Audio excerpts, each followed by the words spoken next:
చతుర్భుజం ప్రసన్నవదనం ధ్యాయేత్ సర్వవిఘ్నోపశాంతయేత్. గురుర్బ్రహ్మా గురుర్విష్ణుః గురుర్దేవో మహేశ్వరః గురుః సాక్షాత్ పరం బ్రహ్మ తస్మై శ్రీ గురవై నమః.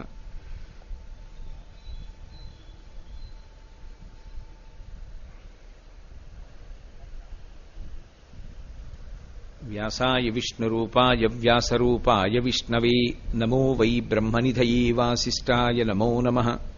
కూజంతం రామ రామేతి మధురం మధురాక్షరం ఆరుహ్య కవితాశాఖాం వందే వాల్మీకికోకిలం.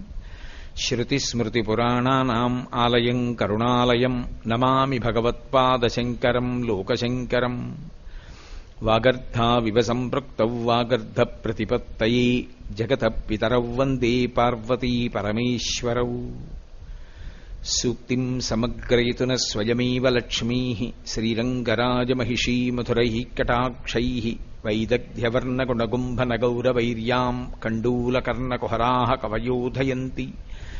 హైమోర్ధ్వపుండ్రమజహన్మకుటం సునాసం మందస్మితం మకరకుండలచారుగండం బింబాధరం బహుళదీర్ఘకృపాకటాక్షం శ్రీవేంకటేశముఖమాత్మని సన్నిధత్తాం. విమలపటి కమలకుటి పుస్తకరుద్రాక్షసస్తహస్తపుటి కామాక్షి పక్ష్మలాక్షి కలిత విపంచి విభాసి వైరించి. మనోజవం మరుతతుల్యవేగం జితేంద్రియం బుద్ధిమతాం వరిష్టం. వాతాత్మజం వానరయూథముఖ్యం శ్రీరామదూతం శిరసా నమామి.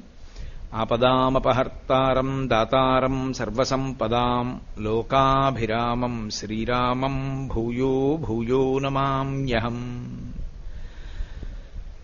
సింధూరారుణ విగ్రహాం త్రినయనాం మాణిక్యమౌళిస్ఫురత్తారానాయకశేఖరాం స్మితముఖీం ఆపీనవక్షోరుహాం పాణిభ్యాం అళిపూర్ణరత్నచషకం రక్తోత్పలం బిభ్రతీం.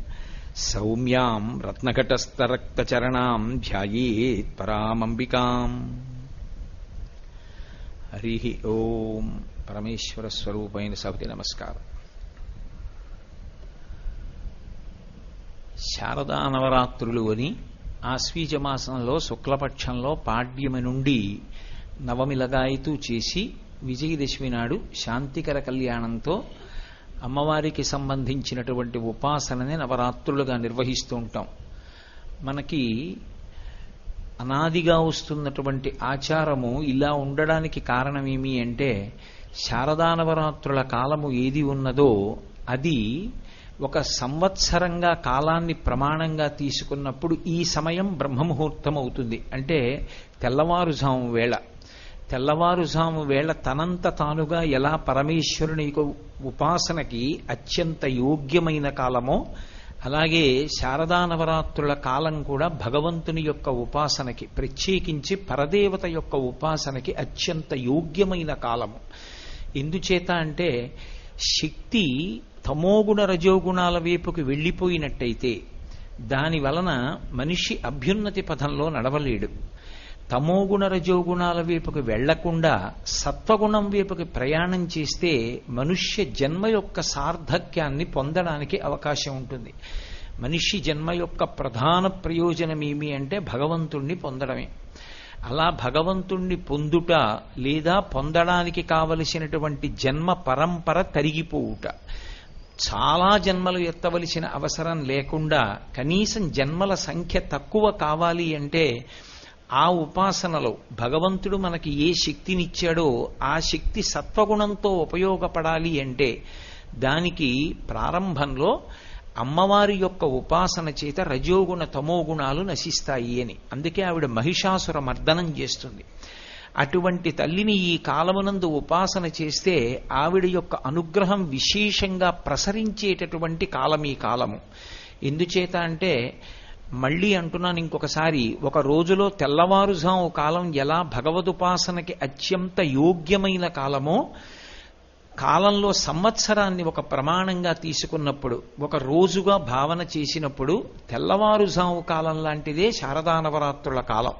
అందుకే అది ఉపాసనకి అత్యంత యోగ్యమైన కాలం. భగవతి అపారమైనటువంటి కరుణామయి, రెండు అపారమైనటువంటి శక్తివంతురాలు. మీరు ఏ శక్తి పేరు చెప్పండి, ఆ శక్తులన్నీ ఏదో ఒక శక్తిలోంచి ఉత్పన్నమై ఉంటాయి. దానిని ఆదిశక్తి అని పిలుస్తారు. ఇప్పుడు ఈ మైక్ గట్టిగా మాట్లాడాలన్నా విద్యుత్ శక్తి ఉండాలి, దీపాలు వెలగాలన్నా విద్యుత్ శక్తి ఉండాలి, పంఖాలు తిరగాలన్నా విద్యుత్ శక్తి ఉండాలి. ఇన్నిటికీ ఆధారభూతమైనటువంటి ఆ శక్తి ఒకటి ఉంటే ఈ ఉపకరణములన్నీ పనిచేస్తాయి. అలాగే ఆ తల్లి యొక్క అనుగ్రహము ఈ శరీరమునందు ఉంటే ఇది అనేక రకములుగా పనిచేస్తుంటుంది. అసలు దీనికి ఆకలిస్తోంది, ఇందులో పదార్థం అయిపోయింది కాబట్టి ఇంకా కొంత పదార్థం వెయ్యి అని చెప్పగలిగినటువంటి ప్రక్రియ ఒకటి నడవడం ఆరోగ్యం. అందుకే యాదేవి సర్వభూతేషు క్షుధారూపేణ సంస్థిత నమస్తస్యై నమస్తస్యై నమస్తస్యై నమో నమః. ఆ తల్లి ఆకలి రూపంలో శరీరంలో ఉండి నువ్వు తిన్నటువంటి పదార్థం పూర్తయిపోయింది కాబట్టి మళ్ళీ కొంత పదార్థాన్ని వెయ్యి అని అడుగుతుంది.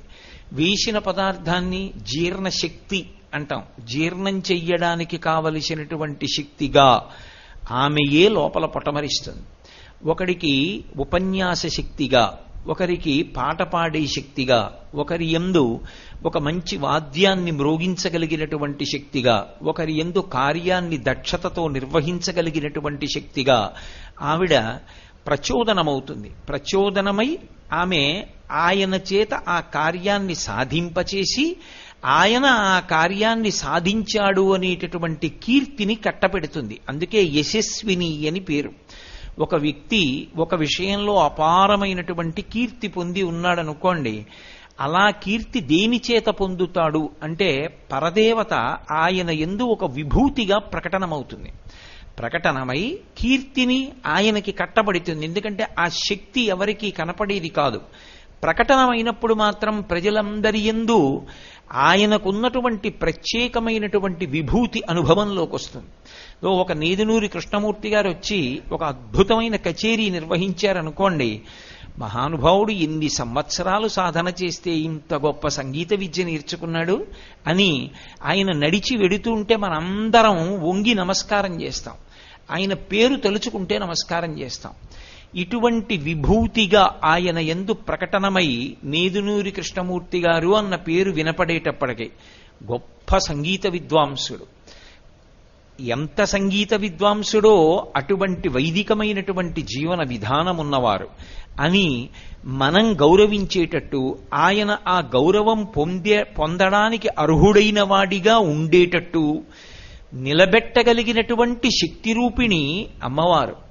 ఆవిడ ఇది ఎందుకు చేస్తుంది అంటే ఒక ప్రతిఫలాన్ని ఆశించి కానీ, లేదా ఇలా నేను చెయ్యాలి అలా చేయకపోతే ఎలాగా అని కానీ కాదు. ఆవిడ రాశీభూతమైనటువంటి కారుణ్యం. అలాంటి శక్తి ఒకటి ఉన్నది అని తెలుసుకుని నమస్కారం చేస్తే చాలు, ఆవిడ ప్రసన్నురాలైపోతుంది. అసలు ఆ నమస్కారం మాత్రం ఎందుకు చేయాలండి? చేయకుండానే ఆవిడ ప్రసన్నురాలు కావచ్చుగా. అంటే మనుష్య జన్మకి బుద్ధి ఒకటి ఇచ్చాడుగా ఈశ్వరుడు. బుద్ధి చేత శాస్త్రాన్ని గురువుని గ్రహించాలిగా. అప్పుడు ఆ గ్రహణ శక్తి లేకపోతే, అలా బుద్ధిని వాడుకోవడం చేత కాకపోతే భగవంతుడిచ్చినటువంటి బుద్ధిని దేని కొరకు ఉపయోగించినట్టు? అందుకే మిగిలినటువంటి ప్రాణులకు మనుష్యుడికి ఉపాసనలో వచ్చే తేడా, మిగిలిన వాటికి ఉపాసన అన్నమాట అన్వయమే అవదు. ప్రధానమైనటువంటి వ్యత్యాసము జీవన విధానంలో ఎక్కడొస్తుంది అంటే, మనుష్యుడు తన యొక్క బుద్ధి చేత శ్రద్ధని అలవాటు చేసుకుని మన కంటికి కనపడకపోయినా ఏదో ఒక గొప్ప శక్తి ఒకటి ఉంది, ఆ శక్తి వీటన్నిటినీ కదుపుతోంది. ఇలా ఆ కదలికలు లేకపోవడమే శవమైపోవడం, ఆ కదలికలన్నీ కలిగి ఉండడమే శివం. ఈ భూమి కదులుతోంది కాబట్టి ప్రాణిజాతం నిలబడింది, భూమి తన చుట్టూ తాను తిరుగుతూ. సూర్యుడు తిరుగుతున్నాడు కాబట్టి ఈ ప్రాణిజాతమంతా నిలబడింది. పుట్టినటువంటి ప్రాణులు పెరుగుతున్నాయి కాబట్టి ఉపయుక్తమవుతున్నాయి. మళ్లీ ప్రాణులు పడిపోతున్నాయి కాబట్టి కొత్త ప్రాణులు పుడితే ఈ భూమి మీద అవకాశం కలుగుతోంది. ఈ కదలికలను, ఈ పరిణామములను తీసుకున్నటువంటి శక్తి, తీసుకొస్తున్నటువంటి శక్తి వేరొకటి ఉంది. అది కంటికి కనపడకపోవచ్చు, మాంసనేత్రమునకు కనపడకపోయినప్పటికీ జరుగుతున్నటువంటి క్రియాకలాపమును దృష్టిలో పెట్టుకుని దాని వెనక ఉన్న శక్తిని గుర్తుపట్టి నమస్కరించడం ఈ దేశం యొక్క గొప్పతనం. అది వైదికమైనటువంటి లక్షణము అన్న మాటకు అర్థం ఏమిటంటే, ఏది కంటికి కనపడదో అది ఒకటి ఉన్నదని, అది దీన్నంతటినీ తిప్పుతోందని, అదే నే చేస్తున్న పనులని నాకిచ్చిన శక్తిని కూడా నేను ఎలా ఉపయోగిస్తున్నానన్న విషయాన్ని గమనిస్తుందని, గమనించి ఉత్తరోత్తర నన్ను ఏం చెయ్యాలి అన్నది నిర్ణయం చేస్తుందని దృష్టిలో పెట్టుకుని జాగరూకుడై అమ్మవారిచ్చినటువంటి శక్తిని వినయంతో ఎవడు ఉపయోగించాడో అలా ఉపయోగించేటటువంటి క్రమమునకు భక్తి అని పేరు.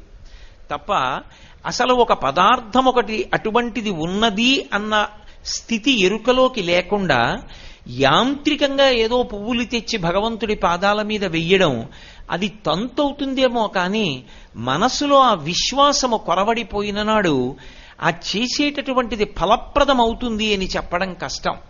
అందుకే ఆ తల్లి ఒక్క నమస్కారం చేసి ఈ విషయాన్ని గుర్తిరిగినంత మాత్రం చేత అవతలవాణ్ణి కీర్తివంతుణ్ణి చెయ్యగలదు, అవతలవాణ్ణి అనుగ్రహించగలదు, అవతలవాణ్ణి పైకెత్తగలదు, అవతలవాణ్ణి పరమశివుడి చెంతకు చేర్చగలదు, ఈశ్వరుని యందు ఐక్యము చెయ్యగలదు, అథవా రావలసినటువంటి జన్మల యొక్క పరంపరని చాలా విశేషంగా తగ్గించగలదు. ఇన్ని చెయ్యగలిగినటువంటి తల్లి కనుక ఆమె పరమ కరుణామయి. అటువంటి తల్లే అనంతమైనటువంటి శక్తికి ఆలవాలము. ఆవిడ యొక్క శక్తిని కొలవడం ఎవరికీ సాధ్యం కాదు. అందుకే శ్రీమాత అని ప్రారంభం లలితా సహస్రనామం. ఆవిడ శక్తి ఎంత అంటే కొలవడానికి ఇంకా ఏమీ ప్రమాణం ఉండదు లోకంలో. అంతటి అపారమైనటువంటి శక్తివంతురాలు ఆవిడ. కేవలం శక్తివంతురాలే కాదు, నేను మీతో మనవి చేసినట్లుగా అపారమైనటువంటి దయాదాక్షిణ్యములు కలిగినటువంటి తల్లి కనుక మనందరి యొక్క అభ్యున్నతి కొరకు ఆమె కారణమవుతూ ఉంటుంది. ఇవే ఆవిడ నామాలుగా ప్రకాశించాయి. నామము అని నేను అన్నప్పుడు గుర్తుపట్టడానికి తల్లిదండ్రులు పెట్టినటువంటి లౌకికమైన ఒక పేరు అని అనుకోకూడదు. ఇప్పుడు ఈ కోటేశ్వరరావు అనబడేటటువంటి శరీరం ఒకటి ఉంది, దీనికి లౌకిక నామము అంటారు. అంటే తల్లిదండ్రులు ఒక పేరు ఉంచారు. ఎందుకని అంటే ఎంతమందిలో ఉన్నా పిలిస్తే ఆ పేరుతో తాదాత్మ్యత పొందడానికి, ఆ పేరు చేత గుర్తింపబడడానికి వీలుగా ఒక పేరు ఉంచుతారు. అది లౌకికమైనటువంటి నామం. కానీ భగవంతుడికి వచ్చేటటువంటి నామాలు అలా రావు. ఆయనవి గౌణములు. గౌణములు అంటే ఆయన యొక్క గుణములను ఆవిష్కరిస్తాయి. ఆయన అనండి, ఆవిడ అనండి, భగవత్ తత్వమునందు లింగభేదమునకు అవకాశం ఉండదు.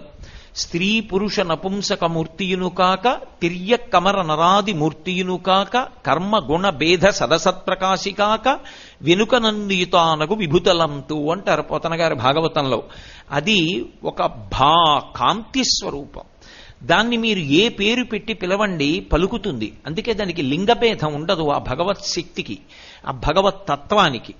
అటువంటి భగవత్ తత్వము ఏదైతే ఉందో అది ఉదారమై అపారమైనటువంటి ఉద్ధరణ హేతువులైనటువంటి కొన్ని గుణములను ప్రకటనం చేస్తూ ఉంటుంది. భక్తులను ఉద్ధరించడానికి కొన్ని గుణాలు బయటికి వస్తూ ఉంటాయి.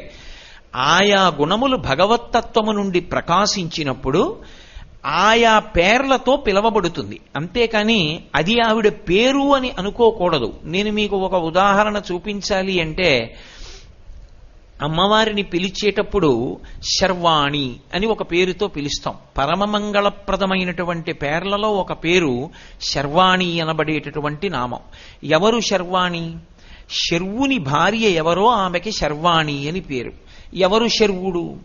శర్వుడు అన్న మాట విష్ణు సహస్రనామ స్తోత్రంలోనూ ఉంటుంది, పరమశివుడికి ఉంటుంది. శివుని యొక్క అష్టమూర్తి తత్వంలో శర్వ అని ఒక నామం. భవాయ దేవాయ నమః, ఈశానాయ దేవాయ నమః, పశుపతయే దేవాయ నమః, రుద్రాయ దేవాయ నమః, ఉగ్రాయ దేవాయ నమః, భీమాయ దేవాయ నమః, మహతే దేవాయ నమః, శర్వాయ దేవాయ నమః అని క్షితిస్వరూపుడై ఉంటాడు. ఈ భూమికంతటికీ కూడా శివస్వరూపమని పేరు. అందుకే కాంచీపురంలో పృథివీలింగ స్వరూపంలో ఉంటాడు. పృథివీలింగ స్వరూపంలో ఉంటాడు కనుక ఆయనకి అభిషేకం నీటితో చెయ్యరు, కరిగిపోతుంది కాబట్టి లింగం. కాంచీపురంలో ఉన్నటువంటి పృథివీలింగానికి అభిషేకం మాత్రం కేవలం మల్లె నూనెతో మాత్రమే చేస్తారు. అటువంటి పృథివీ స్వరూపం పరమేశ్వరుడైతే అమ్మవారు ఎప్పుడూ ఆయనతో కలిసే ఉంటుంది తప్ప ఆయన నుంచి విడివడి ఉండదు. అవి రెండూ కలిసి ఉంటాయి. అమ్మవారు అయ్యవారితో కలిసి ఉంటుంది అన్న మాటని మీరు బహుజాగ్రత్తగా గమనించాలి. కలిసి ఉంటుంది అంటే రెండుగా ఉండి ఒకటైనది కాదు, ఒకటిగా ఉండి రెండు కానిది అని అర్థం చేసుకోవాలి. ఒక ఉదాహరణకి నేను పాలు అన్నాను అనుకోండి, పాలకి తెలుపు ఎప్పుడు వచ్చింది ఆ ప్రశ్న ఉండదు. పాలంటేనే తెలుపు. పాలు తెల్లగా అయినవి ఉండదు.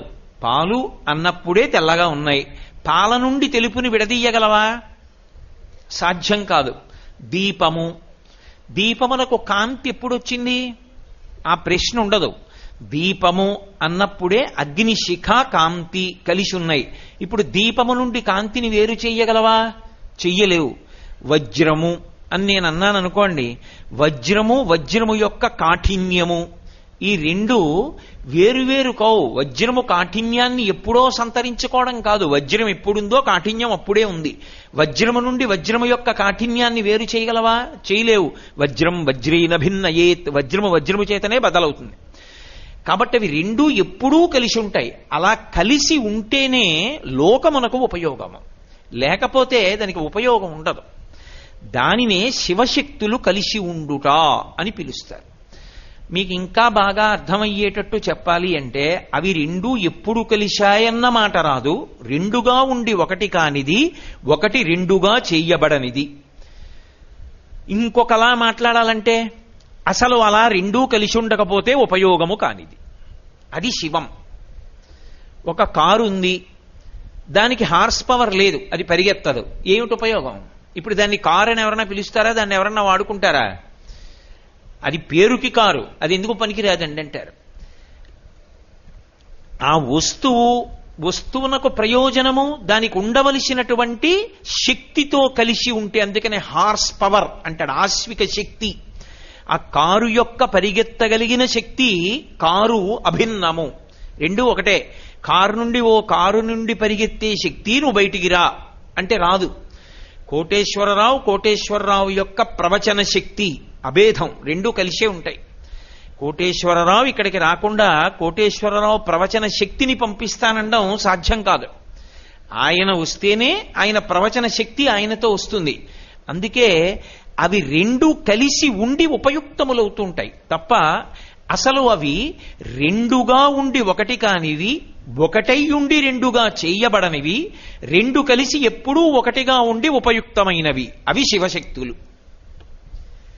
ఇప్పుడు అటువంటిది కాబట్టే మళ్ళీ కలిసిపోయినప్పుడు ఇక శివశక్తులని రెండు ఉండవు, శివా అయిపోతుంది. శివ పరమశివుడు, శివా అమ్మవారు. ఇంకా మళ్ళీ వేరు పేరు ఉండదు. ఆ పేరులో దీర్ఘం చేతనే ఇద్దరు కలిసిపోయి ఉండిపోతారంతే. అలా ఉంటేనే ఉపయుక్తము. ఇప్పుడు నేను శర్వ క్షితిస్వరూపుడైనటువంటి పరమశివుడు అన్నాను అనుకోండి, అమ్మవారు అందులో ఎక్కడుందండి అని ప్రత్యేకం పేరు ఉండదు. శర్వాణి, శర్వుని భార్య శర్వాణి. పరమశివుడు భూమిగా ఉన్నాడు అన్నప్పుడు పరమశివుడు భూమిగా ఏం చేశాడో అదే అమ్మవారు. లేదు, ఇంకా మీకు బాగా అర్థమయ్యేట్టు చెప్పాలంటే కారు యొక్క పరిగెత్తగలిగిన శక్తి, అమ్మవారిని శక్తిగా చెప్తాం కాబట్టి ఈ భూమిగా ఉందనుకోండి, ఈ భూమి ఉంటే ఏమిటి ప్రయోజనాలు, ఈ భూమి ఉంటే ఏవి ప్రయోజనాలు అని చెప్పబడతాయో అవన్నీ అమ్మవారు. ఇది ఋషి యొక్క దర్శనం. ఇది భారతీయ దర్శనము అని పిలుస్తారు.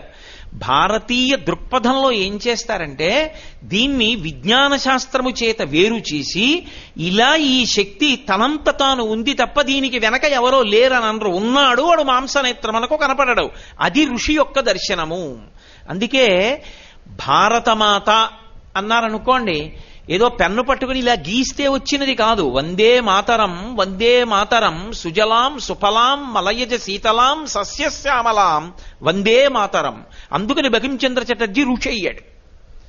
ఎందుచేత ఋషి అంటే వందే మాతరం భరతమాత, ఈ దేశమునందు అంతర్లీనముగా ఒక మాతృశక్తి ఉన్నది, ఆమె బిడ్డలం మనందరం భారతీయులం. ఆ తల్లి బిడ్డలమన్న భావన కలిపింది, అది ఋషి భావన. అది ఇంకా విస్తృతి పొందితే శంకర భగవత్పాదులు మాతా చ పార్వతీదేవి పితాదేవో మహేశ్వర బాంధవా శివభక్తాశ్చ స్వదేశో భువనత్రయం. 3 లోకములు మేమే, అన్నదమ్ములమే, అక్క చెల్లెళ్లమే. పార్వతీ పరమేశ్వరులు మా తల్లిదండ్రులు. దేశభక్తి అన్న దగ్గరికి వచ్చేటప్పటికీ ఏ దేశమునందు నువ్వు ఉన్నావో ఆమె దేశమాత, భూమాత, గోమాత, లోకమాత, జనకమాత. అమ్మ శబ్దంతో సంకేతించి మనం బిడ్డలం. అమ్మ అన్నంత చేరిక ఇంకెవరి విషయంలో ఉండదు. కాబట్టి నాన్నగారి దగ్గరైనా కొంత పరిమితి, భయం ఉంటాయేమో, అమ్మ దగ్గర ఆ మాట ఉండదు. అమ్మ అంటేనే నా అభిసంబంధం, హృదయ సంబంధం. అటువంటి సంబంధం ఉంది కాబట్టి అమ్మా అని పిలిచారు. పిలిచి దేశాన్ని గౌరవించాడు బకించంద్ర చటర్జీ. అలా భూమి అంటే భూమికి ఏ శక్తులున్నాయో ఆ శక్తుల్ని కేవలంగా ఏదో పదార్థ శక్తిగా మాత్రమే గుర్తించకుండా అవి పరదేవత యొక్క అనుగ్రహములు అని, ఈ మాంసనేత్రమునకు ఏవి కనపడతాయో అవి కాకుండా ఇంకా ఇంకా అసలు నేత్రమునకు కనపడనివి, ఋషికి మాత్రమే భగవంతుని యొక్క అనుగ్రహము చేత సమాధి స్థితి యందు వినబడినవి మంత్ర రూపంలో వేదంలో ఋషులిచ్చారు. అది తాత్విక దర్శనం అంటే. ఆ దర్శనం ఒక్క భారతదేశంలో ఋషులు మాత్రమే చేశారు. అందుకే ఋషికి ప్రత్యేకం తర్పణం ఈ దేశంలో. వాళ్ళు ఒకవేళ మనుష్య సంతతిగానే జన్మించినప్పటికీ ఆయన ఋషి, ఆయనకి తర్పణం ఉంటుంది. ఋషి తర్పణము అని చెప్పి ఋషికి తర్పణం ఇస్తారు. వ్యాస భగవానుడి పేరు చెప్పి ప్రారంభంలో తర్పణం ఇస్తారు. ఎందుకని అంటే ఋషి దార్శనికుడు. భగవంతుడు చెప్పిన మాటలు, వేదమంత్రాలు ఎవరు వ్రాయలేదు, ఆయన సమాధిలో ఉండగా ఆయనకి వినపడ్డాయి ఋషికి. ఎవరు విన్నాడో ఆయన ఏం చేశాడంటే శృతి, తన చెవితో స్వరంతో వినపడిన మంత్రాన్ని తన శిష్యుడికి చెప్పాడు. పరంపరాగతంగా పుస్తకం యొక్క ఆధారం అవసరం లేకుండా చెవిని ఆధారం చేసుకుని స్వరప్రోక్తంగా వేదమంత్రాలు ప్రమాణములుగా నిలబడ్డాయి. అందుకే ఏది ప్రమాణము? వేదమే ప్రమాణము. మొదటి ప్రమాణమేది వేదమే, శృతి ప్రమాణము. అలా మనకి అందించినటువంటి ఋషి దార్శనికుడై పరీక్షా కేంద్రంలో దొరికేటటువంటి శక్తిని, మాంసనేత్రమునకు కనపడే శక్తిని మాత్రమే కాక భగవంతుని యొక్క అనుగ్రహం చేత తనకి దర్శనమైనటువంటిది, తనకి వినపడినటువంటి దాన్ని లోకమునకు ప్రకాశింపజేస్తాడు. మీకు ఇంకా బాగా అర్థం కావాలంటే, ఒక విత్తనాన్ని తీసుకొచ్చి నేను గాలిలో దారం కట్టి వేలాడదీశాను అనుకోండి, వర్షం పడింది, సూర్యరశ్మి పడింది, అది మొలకలెత్తుతుందా? మొలకలెత్తదు. అదే విత్తనాన్ని మట్టిలో పెట్టాననుకోండి, చుక్క నీళ్లు పడ్డాయి, అంకురం వస్తుంది. అంటే ఇప్పుడు మీకు ఒక పరీక్ష చేత మట్టి తగిలితే తప్ప విత్తనము అంకురము కాదు. అది మాంసనేత్రమునకు, బుద్ధికి ఒక పరీక్ష ద్వారా దొరికింది. అది దొరకడం కాదు, భగవదనుగ్రహము చేత మంత్ర రూపంలో అనుగ్రహిస్తాడు. అది ఋషి యొక్క గొప్పతనం. దాన్ని అమ్మవారిగా శ్లోకం చేసి, అమ్మవారిగా మంత్రం చెప్పి, అమ్మవారిగా నమస్కరించి ఆ అనుగ్రహం ఎప్పుడూ క్షేమకరంగా ఉండేటట్టుగా చేసుకోవడం ఈ జాతి యొక్క గొప్పతనం. ప్రపంచ దేశాల్లో ఎన్నో చోట్ల పెద్ద పెద్ద భూకంపాలు, పెద్ద పెద్ద తుఫాన్లు, పెద్ద పెద్ద సునామీలు వచ్చినా ఈ దేశంలో ప్రకృతి వైపరీత్యాలు అంత స్థాయిలో రాకుండా అలా నిలబడింది. ఒకప్పుడు ఈ దేశానికి తాళం కప్ప అంటే ఏమిటో తెలియదు అంటే కారణం వేదాన్ని నమ్మడం, ఋషిప్రోక్తమైనటువంటి మంత్రములను నమ్మడం, ధర్మాన్ని నమ్మడం కారణం. లేకపోతే తాళం కప్పలేని దేశంగా ఎలా మిగిలిపోయింది ఈ దేశం? అందుకే నేను మీతో ఇవాళ ఉదాహరణకి శర్వాణి అన్నాను. భూమి రూపంలో ఉంటుంది ఆవిడ, భూమి అందలి శక్తి రూపంలో ఉంటుంది. పోని భూమి అంటే మాంసనేత్రానికి కనపడుతుంది, శివస్వరూపం. భూమిలోని శక్తి ఈ మైక్ ఉంది, మైక్ కనపడుతుంది. నేను మాట్లాడిన మాటల్ని గట్టిగా శబ్దం పెంచి, స్థాయి పెంచి, చివర నిలబడిన వాళ్ళకి కూడా వినపడేటట్టుగా నా మాటని మార్చినటువంటి శక్తి ఇందులో ఉన్నది మీకు కనపడుతుందా? కనపడదు. అలా భూమి లోపల ఆ శక్తి ఏది అన్నది ఋషి కనిపెట్టి చెప్పాడు. ఎక్కడది ఋషికి? ఊహ కాదు. ఇది బాగా గుర్తుపెట్టుకోవాలి మీరు. ఋషిది ఊహ కాదు. ఋషిది సమాధి యందు భగవద్వాక్యం ఆయనకి వినపడింది. అందుకే వేదమంత్రములు అంత పరమసత్యములయ్యాయి. వేదంలో ఏం చెప్పబడిందో విజ్ఞాన శాస్త్రవేత్తలందరూ ఒక స్థాయి దాటిన తర్వాత దాన్ని అంగీకరించారు. ఎందుకని అంటే భారతదేశం ఏ శక్తిని అంగీకరించి నమస్కరిస్తోందో అది ఉంది ఎక్కడో, అది మాకు కనపట్టలేదు, కానీ దాని అనుగ్రహమే ఇదంతా అంటున్నారు. ఋషి అన్నాడు, భూమి వంక చూసి అశ్వక్రాంతే రథక్రాంతే విష్ణుక్రాంతే వసుంధరా అన్నాడు. వసుంధర అని పిలిచాడు భూమిని. భూమికి ఎన్నో పేర్లున్నాయి. అసలు మొట్టమొదటి పేరే భూమి. భూమి అన్న పేరు దీనికి ఎందుకు వచ్చింది అంటే ఇది నీటిలోంచి పైకి తేలింది. ఆదివరాహమూర్తి తన దంస్త్ర చేత పైకెత్తాడు అని కదు చెప్తాం. సృష్టి ప్రారంభంలో ఆకాశాద్వాయు వాయోరగ్ని, ఆకాశము నుండి వాయువు, వాయువు నుండి అగ్ని, అగ్ని నుండి మనకి నీరు, నీటి నుండి పృథివీ ఏర్పడ్డాయని. ఈ నీటిని కూడా ఒకప్పుడు పక్కకి తోసి ఈ భూమిని పైకెత్తి నిలబెట్టారు అని పరమేశ్వరుడు. అందుకే శంకర భగవత్పాదులు ఆ పైకెత్తినటువంటి శక్తి స్వరూపం కాబట్టి విష్ణు స్వరూపంతో పోల్చి మాట్లాడారు. అవిద్యానామంతస్తిమిరమిహిరో ద్వీపనగరి జడానాం చైతన్యస్తబకమకరంద శృతిఝరి దరిద్రాణం చింతామణి గుణనికా జన్మ జలధౌ నిమగ్నానాం దంస్ట్రా మురరిపు వరాహస్య భవతి అన్నారు.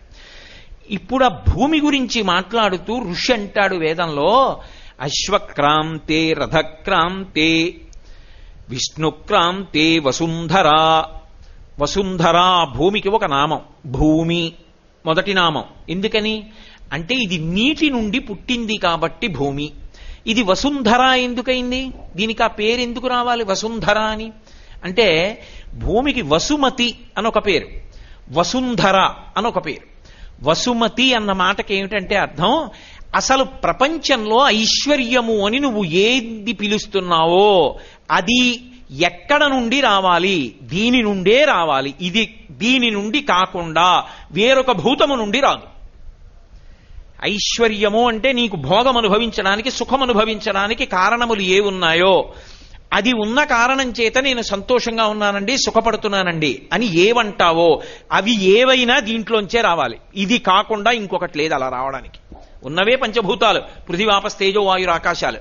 ఈ ఐదిటిలో నీకు సుఖకారకములైనవన్నీ ఇందులోంచే వస్తాయి. అసలు సుఖకారకం అవడానికి ముందే ఉండాలి. ఇది ఒకటి ఉండాలా ఈ శరీరం? అమ్మయ్య చాలా హాయిగా ఉందండి, అదిగో నాకు ఆ పంఖా గాలి తగులుతోంది అనాలంటే ఇది ఒకటి ఉండాలా? ఇది ఉండాలంటే అన్నం కావాలా? అన్నం ఎక్కడి నుంచి వస్తుంది? భూమిలోంచి రావాలి. భూమి ఒకసారి పండి నా దగ్గర పండించే శక్తి అయిపోతుంది అనొచ్చా? అనకూడదు. అంటే భూమి యందు ఓషధీతత్వం ఉంటుంది. ఈ ఓషధీతత్వం ఉండి భూమిలో ఎప్పుడు ఎన్ని మార్లు వేసినా పంట పండుతూనే ఉండాలి. అలా ఉంటుంది కాబట్టి వసుమతి అసలు ఈ శరీరం ఉండడానికి కారణమైంది. మొదటి ఐశ్వర్యం. ఇప్పుడు బాగుంది, నాకో ఇల్లు కావాలి. నాకో ఇల్లు కావాలంటే కలప ఎక్కడి నుంచి వస్తుంది? 4 ఇటకలు కావాలంటే ఎక్కడి నుంచి వస్తాయి? సున్నం కావాలంటే ఎక్కడి నుంచి వస్తుంది? అన్నీ భూమిలోంచే రావాలి. నాకు కారు కావాలి, ఇనుము ఎక్కడి నుంచి వస్తుంది? నాకు పెట్రోల్ కావాలి, ఎక్కడి నుంచి వస్తుంది? భూమిలోంచే కావాలి. ఇవన్నీ ఒకెత్తు. ఈ భూమి అచల, ఇది కదిలిందనుకోండి ఐశ్వర్యాలన్నీ పోతాయి. అది ఇంకోటి ఏమీ చేయక్కర్లేదు. ఆవిడ కదిలిందనుకోండి అయిపోయిందంతే. కోట్ల మంది దీపపు పురుగులు పడిపోయేటట్టు పడిపోతారు. అందుకని విష్ణు శక్తితో ఆమె స్థితికా శక్తిగా కదలకుండా ఉంటుంది. కదలడం ఎంత గొప్పదో కదలకుండా ఉండడం కూడా అనుగ్రహంలో అంతే గొప్పది. ఆవిడ కదిలితే కదిలి వాయువు అనుగ్రహిస్తుంది. వాయువు కదలకుండా ఎక్కడో ఉంటానందనుకోండి, నేను రాజమండ్రి గోదావరి రోడ్డునే ఉంటాను, మీ దగ్గర నేను రానందనుకోండి, మనందరం ఎక్కడ ఉండాలి? రాజమండ్రి గోదావరి రోడ్డుకి వెళ్ళాలి. ఎంతమంది గోదావరి రోడ్డు నుంచి ఉంటాం? ఎంతమంది పడిపోతాం అప్పుడు? కాబట్టి వాయువు కదిలేట్టు చేసి బతికించింది, భూమి కదలకుండా చేసేట్టు చేసి బతికించింది. ఇది నీకు కనపడుతుందా? ఋషి దైవవాక్కుగా విన్నాడు. అది భారతీయ తత్వం, అది అమ్మవారంటే. ఇప్పుడు అమ్మవారు ఎక్కడ కనపడాలి? ఈ భూమి కదలకుండా ఉండడంలో నా బ్రతుకులో అమ్మవారుంది, నా కడుపులో ఆకలిలో అమ్మవారుంది, నా దాహంలో అమ్మవారుంది, నా మాటలో అమ్మవారుంది, నా చూపులో అమ్మవారుంది, నా కదలికలలో అమ్మవారుంది, నా సమాధిలో అంటే నేను కదలకుండా కూర్చున్న ధ్యాన స్థితిలో అమ్మవారుంది. అమ్మవారు కానిదేది ఉంది ఇప్పుడు? ఆవిడ అనుగ్రహం సత్వగుణం వైపుకి వెళ్ళకపోతే ఈ కదలికలన్నీ తప్పుడు మార్గంలోకి వెళ్ళిపోతాయి. నువ్వు పాడవుతావు, 10 మంది పాడవుతారు, అశాంతికి కారణమవుతాడు. ఇది అమ్మా నాకు ఇచ్చిన శక్తులు సక్రమ మార్గంలో పెట్టు. ఇందుకు అమ్మవారి ఆరాధనలు ప్రకృతి నుండి జీవుడి వరకు ఆవిడే కదపాలి సక్రమంగా. ప్రకృతి విలయతాండవం చేసిందనుకోండి, ఉండవలసినట్టు ఉండకుండా మారిందనుకోండి ప్రకృతి, అదే విలయం. గాలి ప్రసన్నంగా కదిలిందనుకోండి సుఖకారకం. వాయు ప్రాణ సుఖం వాయు. వాల్మీకి మహర్షి రామాయణం చేస్తూ అంటారు, అసలు ఉన్నాడు వాయువే. యావత్ పవనో నివసతి దేహే తావత్ పృచ్చతి కుశలంగేహే గతపతి వాయో దేహాపాయే భార్యాభిభ్యతి తస్మిన్ కాయే. ఊపిరి తీసి ఊపిరి విదిలి పెడితే ఉన్నాడు ఉన్నాడంటారు. ఆ గాలి తీకపోతే వెళ్ళిపోయాడంటారు. ఆ గాలి చక్కగా మెల్లగా వీస్తే సుఖకారకం. ఆ గాలి విపరీతమైన వేగంతో వేస్తే ప్రభంజనం అంటే విరగొట్టేస్తుంది. ఏదడ్డొచ్చిందో అవన్నీ విరిగి కింద పడిపోతాయి. అంతే, చెట్లు విరిగిపోతాయి, పెద్ద పెద్ద దీపపు స్తంభాలు ఉరిగిపోతాయి, జనం ఎవరు రోడ్డు మీదకి నడవరు, ఇళ్ళు ఎగిరిపోతాయి, పెంకుటిళ్ళు కూలిపోతాయి. ఏమైంది? నష్టం జరిగింది. అదే మామూలుగా చక్కగా వీచింది గాలి, అందరూ సుఖంగా ఉన్నారు. ఇప్పుడు అది ఎంత వేగంతో ఉండాలో అలాగే ఉండాలి అంటే ఆ కదలికల వెనక ఉన్న శక్తి పట్ల నీకొక కృతజ్ఞత ఉండాలి. అది ఋషివాక్యం. ఆ కృతజ్ఞత లేకుండా అనుభవిస్తానంటే ఆవిడకి ఓనాడు కోపం వస్తుంది. వీడు కృతజ్ఞుడు, నా అనుమతి లేని నాడు వీడికి ఎన్నున్నా ఆపుకోలేడు. వస్తుందని తెలుసుకోగలడేమో, భూకంపం వస్తుంది అని తెలుసుకోగలవేమో, భూమి కంపించకుండా చేయగలవా? తుఫాన్ వస్తుందని తెలుసుకోగలవేమో, తుఫాన్ రాకుండా చేయగలవా? గాలి గంటకి 120 కిలోమీటర్ల వేగంతో వీస్తుందని తెలుసుకోగలవేమో, దీపపు స్తంభం ఒరగకుండా చూసుకోగలవా? విపరీతమైనటువంటి వర్షం కుండపోతగా కురుస్తుందని తెలుసుకోగలవేమో, వాన కుండపోతగా కురవకుండా ఆపగలవా? ఆపగలిగిన తల్లి ఒకతుంది, ఆమె కారుణ్యమూర్తి. ఆమె పట్ల కృతజ్ఞతతో ఉంటే చాలు, ఆవిడ ఉందని తెలిసి నమస్కరిస్తే చాలు. అందుకు ఈ దేశంలో అమ్మవారిని ఆరాధించడం వచ్చింది. అది అలా చేస్తే ఉంటుందా? అది మూర్ఖత్వం కాదు, అది ఋషివాక్యం. ఉన్నదటువంటి ఆదిశక్తి ఒకరు. కాబట్టి ఇప్పుడు సమస్త భోగములు ఇందులో ఉన్నాయి. బతుకు నుండి ఐశ్వర్యము నిలబడ్డం వరకు ఈమె యందే ఉన్నాయి. శర్వాణి భూమిలో ఉన్నాయి. అందుకని ఆమె వసుమతి, వసుంధర. సమస్త ఐశ్వర్యము ఆమె యందున్నది, ఐశ్వర్యమును ఆమె ధరించి ఉన్నది. కాబట్టి ఆవిడ అనుగ్రహిస్తే తీసిస్తుంది, ఆవిడ అనుగ్రహించకపోతే ఇవ్వదు. కలిగి ఉండడం వేరు, కలిగి ఉన్నది తనదిగా ఉండడం వేరు. నా దగ్గర ఉన్నవన్నీ నావి కావు. బ్యాంకులో ఒక ఆయన ఉద్యోగం చేస్తూ వెళ్ళి క్యాషియర్ పదవిలో కూర్చుని 10 లక్షలు తెచ్చి అక్కడ పెట్టాడు.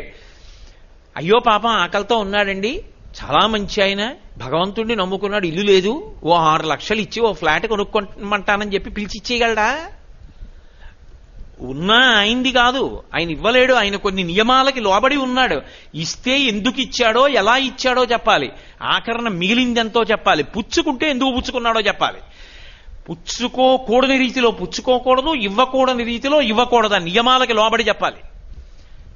భూమాత తనదిగా కలిగినది, తానివ్వగలిగినది.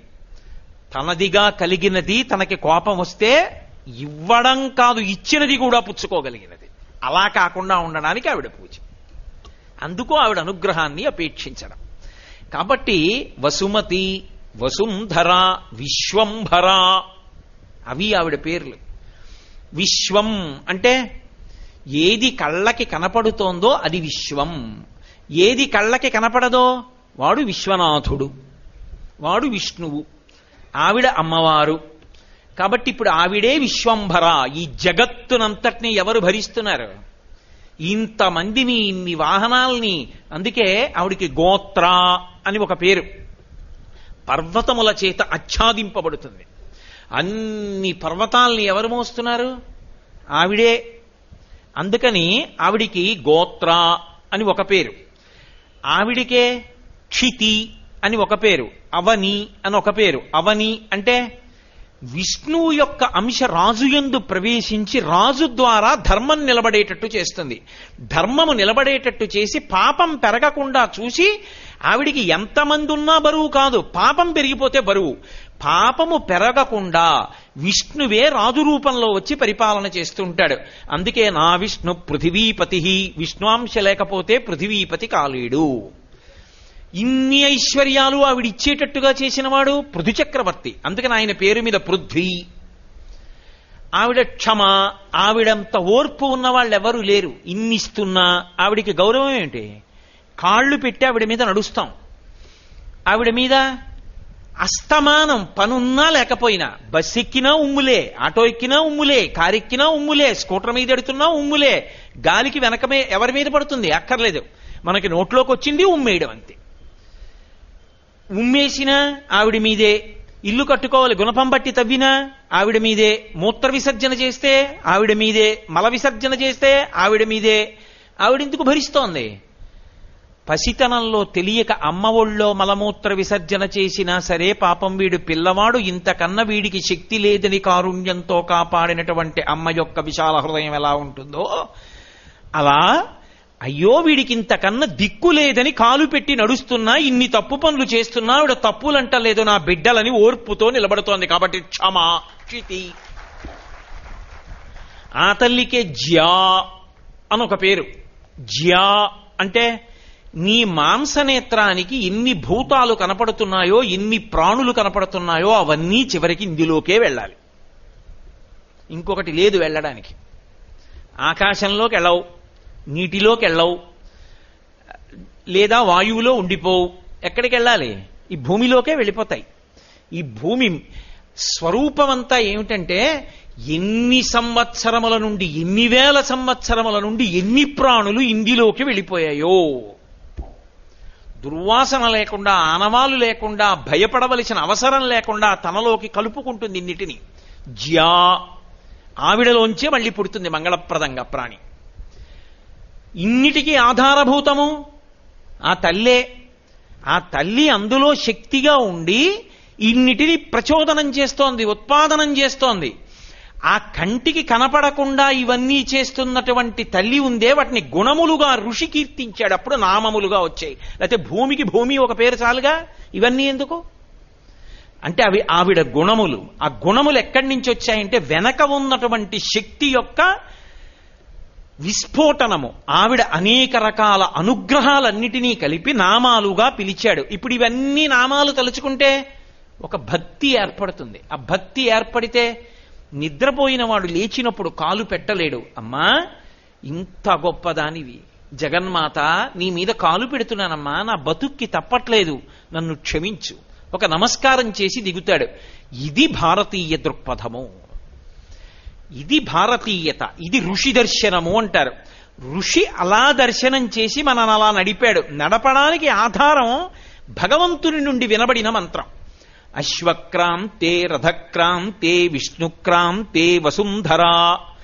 ఎంత వాడుకున్నా ఐశ్వర్యం ఎందుకు తరగదు ఈ భూమిలోంచి? ఎంతుందండి? ఎవడైనా చెప్పచ్చు మొత్తం ప్రపంచంలో ఎంతమంది జనాభా ఉన్నారు, 10, 100, 1000 అటు ఇటు వేసి ఇంతమంది ఉన్నారని చెప్పచ్చు. ఆడవాళ్ళు ఎంతమంది చెప్తారు, మగవాళ్ళు ఎంతమంది చెప్తారు, శిశువులు ఎంతమంది చెప్తారు, మధ్యతరగతి వాళ్ళు ఎంతమంది, నిరుపేదలు ఎంతమంది, పేదలు ఎంతమంది, ఐశ్వర్యవంతులు ఎంతమంది, కరెంటు వాడుకుంటున్న వాళ్ళు ఎంతమంది, వాడుకోని వాళ్ళు ఎంతమంది, అన్ని లెక్కలు చెప్తారు. ఇందులో ఎంత పెట్రోల్ ఉంది ఎవరు చెప్తారు? వాడుకోవడం తప్ప ఎవడికి తెలిసి ఎంతుందో? ఎవడికి తెలిసి ఇందులో ఎంత బొగ్గుందో? ఎవరి యొక్క ఊహకి కానీ ఎవరి యొక్క లెక్కకి కానీ అందదు. ఎన్ని కోట్ల మంది వాడుకుంటున్నారు. అయిపోయింది ఇక లేదన్న మాట ఆవిడందా? ఆవిడ అనదు. ఈ శక్తి ఎక్కడి నుంచి వస్తోంది అని అడిగాడు ఋషి. అది దైవము యొక్క వాక్కు. ఎక్కడి నుంచి వస్తోంది అన్నాడంటే ఈ భూమి గొప్పతనం ఇది. అశ్వక్రాంతే, గుర్రాలు తొక్కినందువల్ల వచ్చింది. అందుకే శ్రీ సూక్తంలో అమ్మవారి గురించి చెప్తూ అశ్వపూర్వాం రథమధ్యాం హస్తినాద ప్రబోధినీం అంటారు. ముందు గుర్రం ఎడుతోందంటారు. ఎందుకని అంటే ఒక్కొక్క ప్రాణి యందు ఒక్కొక్క విశేష శక్తి ఉంటుంది. అలా ఉంటుందా అండి అంటే నీ కంటికి దొరికితే ఒప్పుకొని, దొరుకుతుందంటే ఒప్పుకోనంటే కుదరదు. అది ఋషి దర్శనం. ఒక నెమలి ఉంది, దానికి పింఛం విప్పి నృత్యం చేసే శక్తి ఉంది. ఒక చామరీ మృగం ఉంది, భగవంతుడు కూడా ఉల్లాసం పొందేటట్టుగా చామరం వేస్తే సంతోషించగలిగినటువంటి శక్తి ఉంది. ఒక గాడిద ఉంది, బరువులు మొయ్యగలిగిన శక్తి ఉంది. ఒక గుర్రం ఉంది, దానికి ప్రత్యేక విభూతి ఏమిటి అని అడిగారు. అడిగితే యజ్ఞం చేసేటప్పుడు హోమగుండం కట్టినప్పుడు దేవతలందరూ యజ్ఞశాలలోకి వచ్చి కూర్చోవాలంటే ఆ యజ్ఞశాలలోకి వచ్చి కూర్చోడానికి వీలుగా కావలసినటువంటి మట్టి తెచ్చుకోవడానికి 2 జంతువులు ఉపయోగపడుతున్నాయి. ఒకటి గుర్రం, 2 గాడిద. ఈ రెంటికి తగలాలని చెప్పారు. అశ్వక్రాంతే అన్న మాటకు అర్థం అది. ఎక్కడ నుండి అటువంటి మట్టి తెస్తారో అక్కడికి వేదమంత్రాలతో వెడతారు. వెళ్ళినప్పుడు బ్రహ్మ, ఆధ్వర్యుడు, 3వ వాడు యజమాని, ఈ ముగ్గురు వెళ్ళి ఇక్కడ పుట్టమన్నుంది, ఇక్కడ ఎవరు మలమూత్రాలు విసర్జించి ఉండరు అన్నప్పుడు కొన్ని ప్రత్యేక మంత్రాలు పఠనం చేసి ఆ మట్టిని తీస్తారు. అక్కడి నుంచి తీసే ముందు ఏం చేస్తారంటే ఒక గుర్రాన్ని తిప్పుతారు. అక్కడ గుర్రము యొక్క డెక్క తగిలితే ఆ గుర్రపు డెక్క తగిలినందుకు అందులోంచి ఐశ్వర్య ప్రదానము చేయగలిగినటువంటి శక్తి భూమి యందు ప్రవేశించి యజ్ఞవాటమునకు చేరుతుంది. దేవతలు హవిస్సులు పుచ్చుకొని మళ్లీ భూమికి శక్తినిస్తారు. అందులోంచి ఐశ్వర్యం వస్తుంటుంది. అంటే ఇది ఎలా ఉంటుందంటే ఎవరో నాకు తెలియకపోయినా నా అకౌంట్లో డబ్బేస్తే నేను వాడుకోవడంలా ఉంటుంది. దీనికి ఆధారభూతం ఏది? అశ్వక్రాంతే. ఈ భూమి యొక్క గొప్పతనం ఎక్కడున్నది అంటే గుర్రముల చేత ఆక్రమింపబడుతుంటుంది. అందుకే పూర్వం రథము, గుర్రం వాడేవారు. ఎక్కడికైనా వెళ్ళాలి గుర్రానికంత గౌరవం ఎందుకు వచ్చింది అంటే గుర్రము యొక్క డెక్కల స్పర్శ చేత ఈ భూమి ఐశ్వర్యాన్ని పొందగలిగినటువంటి శక్తిని మరింత మరింత పెంచుకుంటూ ఉంటుంది. ఒక ఛార్జర్ తీసుకెళ్లి ప్లగ్ పిన్ లో పెట్టారనుకోండి, ఛార్జ్ అవుతోందా అవట్లేదా? అలా ఈ భూమి యందు ఐశ్వర్యము పెరగడానికి యజ్ఞము ద్వారా దేవతలు సంతోషించి మళ్ళీ అనుగ్రహ శక్తి పెరగడానికి కారణమైనటువంటి శక్తి గుర్రపు డెక్కల యందున్నది అని ఋషి భగవంతుని యొక్క మంత్రంగా దర్శనం చేశాడు. అందుకని గుర్రాల్ని తిప్పుతారు. అందుకే పూర్వం గుర్రాలు ఎన్ని తిరుగుతూ ఉంటే నగరంలో, ఎన్ని వీధుల్లో గుర్రాలు పరిగెడుతుంటే భూమి అంత శక్తివంతం అవుతూ ఉంటుంది, భూ సంబంధమైన ఉపద్రవములు ఉండవు అని. గుర్రం తిరిగింది, మట్టి తీసి దాన్ని తీసినప్పుడు తామరాకులో వేసి తామరాకులో ఉన్న మట్టిని కృష్ణాజనంలో వేసి మూట కట్టి గాడిద యొక్క వెనక భాగం మీద పెట్టి తీసుకొచ్చి యజ్ఞం చేయమన్నారు ఆ మట్టి వేసి. ఎందుకని? అలా ఆయా పదార్థములకు తగిలినటువంటి కారణం చేత భూమి యొక్క శక్తి రక్షింపబడుతుంది. ఇందులోంచి ఏ ఐశ్వర్యం వస్తోందో అది రక్షింపబడుతుంది. అచలత్వము, కదలకుండా ఉండగలిగిన శక్తి పెరుగుతుంది. దేవతలు సంతోషిస్తారు. దానికి ఈ ఉపకరణములను నేను సృజించాను. ఇది భగవద్వాక్యం. దీన్ని ఋషి విన్నాడు, అది మంత్రంగా వచ్చింది. అందుకని అశ్వక్రాంతే రథక్రాంతే. రథం తిరిగితే, రథాలంటే చక్రాలతో కూడుకున్నవి, వాటిని గుర్రాలు లాగుతాయి. లాగుతున్నప్పుడు ఆ రథచక్రముల చేత ఆక్రమింపబడుతుంటుంది భూమి. ఆక్రమింపబడడం అంటే ఇక్కడి నుంచి పిఠాపురం వెళ్ళాననుకోండి రథంలో, రథచక్రముల చేత ఈ భూమి ఆక్రమింపబడిందా లేదా? అక్కడ వరకు అప్పుడే కదా నేను వెళ్ళాను. అలా రథచక్రముల చేత ఆక్రమింపబడి ఐశ్వర్య సమృద్ధిని పొందుతూ ఉంటుంది.